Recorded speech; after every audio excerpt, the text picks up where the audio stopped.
Hello friends, எல்லாருக்கும் வணக்கம். நமக்கு இப்போ விநாயகர் சதுர்த்தி வரப்போகுதுங்க. அதுக்கு ஸ்பெஷலான ஒரு ரெசிபி கொழுக்கட்டை எப்படி பண்ணலாம் அப்படின்னு சொல்லிட்டு பார்க்கலாங்க. பிள்ளையருக்கு ரொம்ப பிடிச்ச ஒரு ரெசிபிங்க இது. ரொம்ப ஈஸியாக, அது இன்ஸ்டண்ட்டாக நம்ம மாவு ரெடி பண்ணி எப்படி பண்ணலாம் அப்படின்னு சொல்லிட்டு பார்க்கலாம். வாங்க வீடியோக்குள்ளே போகலாம். இது பச்சரிசிங்க. பச்சரிசி 2 கப்பு நான் எடுத்திருக்கேன். இது 2 ஹவர்ஸ்க்கு முன்னாடியே நான் ஊற வச்சுட்டேன். இப்போ இதை நம்ம மிக்ஸி ஜாரில் போட்டு அரைச்சிக்கலாம்.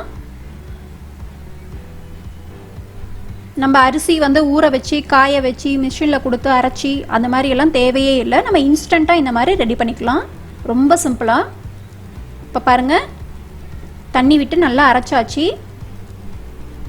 இந்த மாதிரி கொஞ்சம் நல்லா தண்ணியாகவே அரைச்சிக்கோங்க, ஒன்றும் பிரச்சனை இல்லை. கெட்டியாக தான் வேணும்னு அவசியம் இல்லை.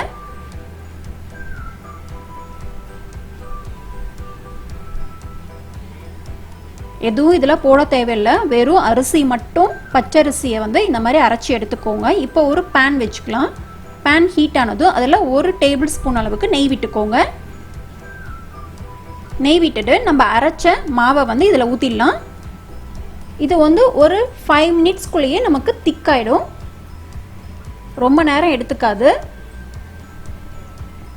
இப்போ இதை லைட்டாக நம்ம இப்படி கிளறி விட்டுட்டே இருந்தீங்க அப்படின்னா நமக்கு நல்லா மாவு திக்காகி கொழுக்கட்டை மாவு நமக்கு ரெடி ஆகிடுங்க. பாருங்கள், இப்போ ஒரு 2 to 3 மினிட்ஸ் தான் ஆச்சு, அதுக்குள்ளே எப்படி கெட்டியாக ஆரம்பிச்சிடுச்சுன்ட்டு.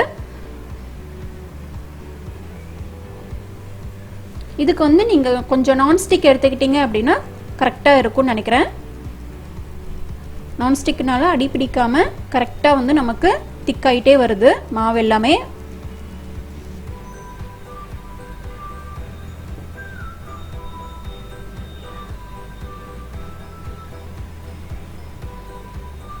இது ஒரு 5 மினிட்ஸ்குள்ளேயே நமக்கு ரெடி ஆகிடும்.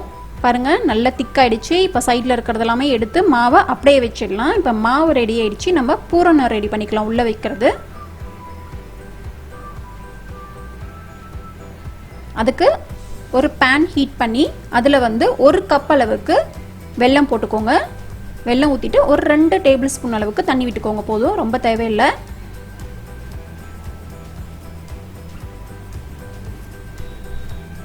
வெல்லம் டஸ்ட் இருக்குன்னு நீங்கள் நினச்சிங்க அப்படின்னா நீங்கள் இந்த மாதிரி கரைச்சிட்டு அதை ஃபில்டர் பண்ணிவிட்டு அதுக்கப்புறம் யூஸ் பண்ணிக்கோங்க. இதில் டஸ்ட் இல்லை, எதுவும் இல்லாதனால நான் அப்படியே டைரெக்டாக யூஸ் பண்ணுறேன். வெல்லம் கரையிட்டும்.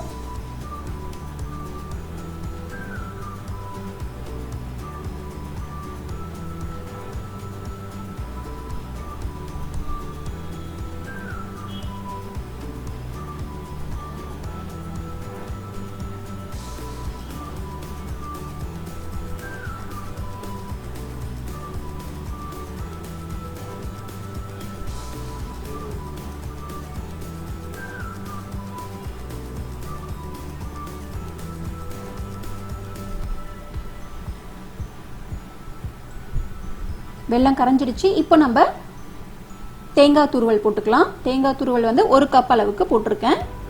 இப்போ இது எல்லாமே நல்லா மிக்ஸ் பண்ணிக்கலாம். நம்ம ரொம்ப நேரம் இருக்கணும்னு அவசியம் இல்லை, லைட்டாக மிக்ஸ் ஆகி திக்காச்சுன்னா போதும்.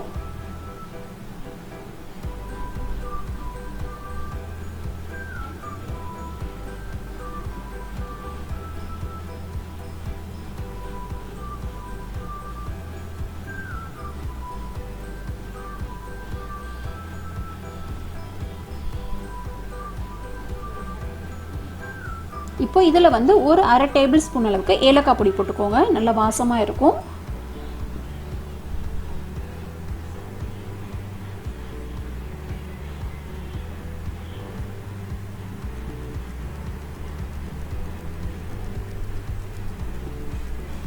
பாருங்க, நமக்கு திக்காக ஆரம்பிச்சிருச்சு.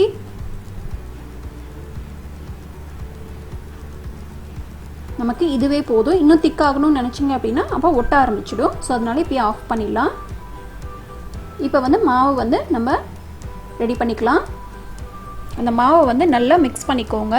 கையில் ஒட்டுச்சு அப்படின்னா கையில் கொஞ்சமாக நெய்யோ இல்லை எண்ணெயோ விட்டுக்கோங்க.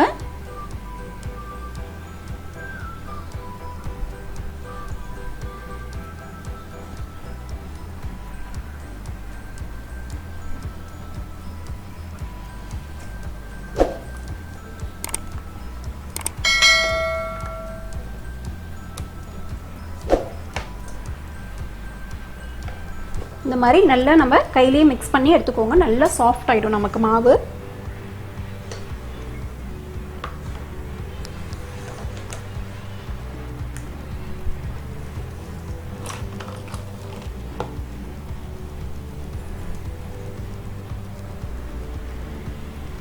பாருங்க எவ்வளோ சாஃப்டா இருக்கு அப்படின்ட்டு.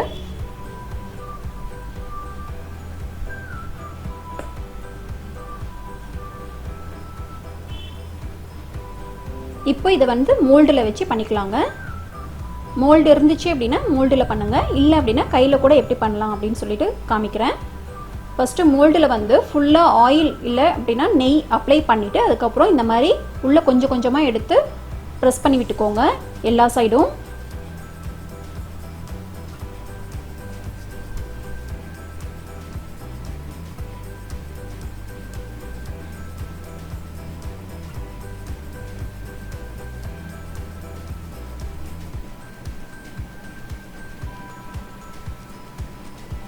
பாருங்கள் இந்த மாதிரி ஃபுல்லாக உள்ள எல்லாமே நம்ம எல்லா சைடும் மாவு வச்சு ப்ரெஸ் பண்ணியாச்சு. நல்லா ப்ரெஸ் பண்ணி விடுங்க, அப்போ தான் நமக்கு அந்த ஷேப் வந்து கிடைக்கும். சென்டரில் வந்து எம்டியாக விட்டுருங்க, அதில் வந்து நம்ம பூரணம் வைக்கணும்.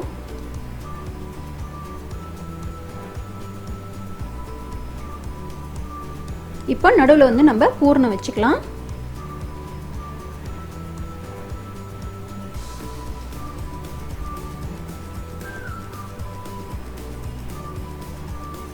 ஒரு 1/2 டேபிள் ஸ்பூன் போடுங்க போதும், ரொம்ப வேண்டாம், அப்புறம் ப்ரெஸ் பண்ண முடியாது நம்மளால.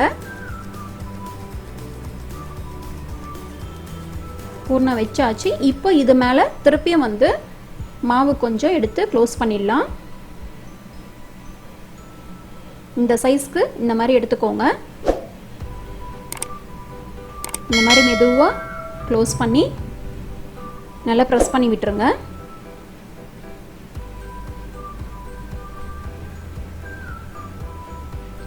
இப்போ எல்லா சைடும் நம்ம நல்லா க்ளோஸ் பண்ணியாச்சு.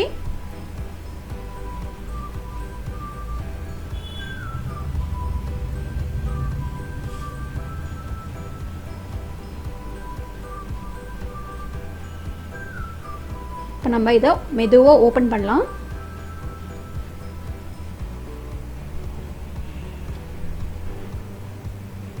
சூப்பராக நமக்கு ரெடி ஆயிடுச்சுங்க மோல்டில்.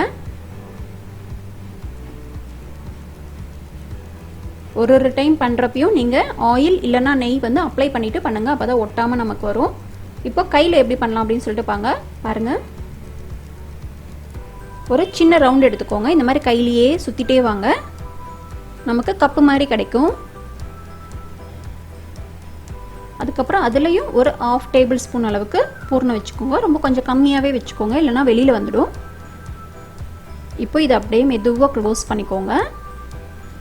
க்ளோஸ் பண்ணிவிட்டு இந்த மாதிரி சைடில் மட்டும் ப்ரெஸ் பண்ணி விடுங்க. மிடில் அப்படியே இருக்கட்டும். அவ்வளோதாங்க, ரொம்ப சிம்பிளாக முடிஞ்சிருச்சு. இந்த மாதிரி ஃபோல்ட் பண்ணி க்ளோஸ் பண்ணிட்டீங்க அப்படின்னா வேகிறப்ப கூட அது வெளியில் வராது, அப்படியே தான் இருக்கும் உள்ளேயே.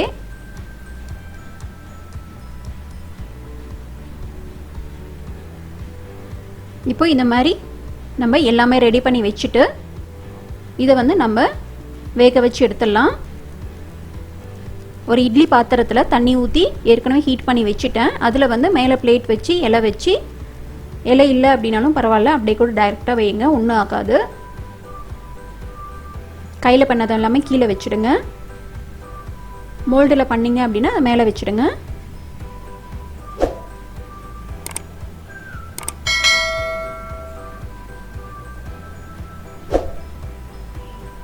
இப்போ இதை வந்து க்ளோஸ் பண்ணி வச்சிடலாம். இது வந்து ஒரு 10 மினிட்ஸ் ஆகும் கண்டிப்பாக நல்லா வேகிறதுக்கு நமக்கு.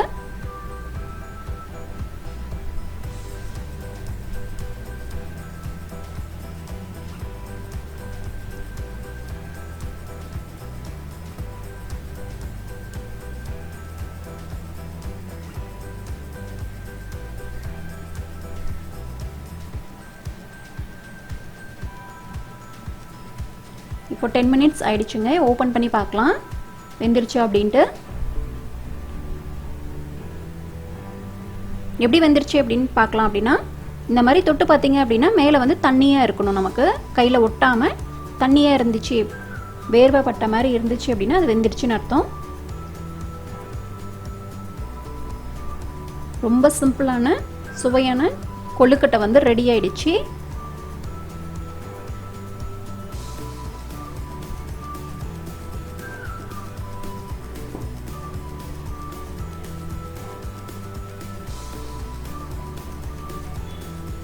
விநாயகர் சதுர்த்திக்கு கண்டிப்பாக செஞ்சு பாருங்கள், ரொம்ப சுவையாக இருக்கும், எல்லாருக்கும் பிடிக்கும், வீட்டில் விநாயகருக்கும் பிடிக்கும்.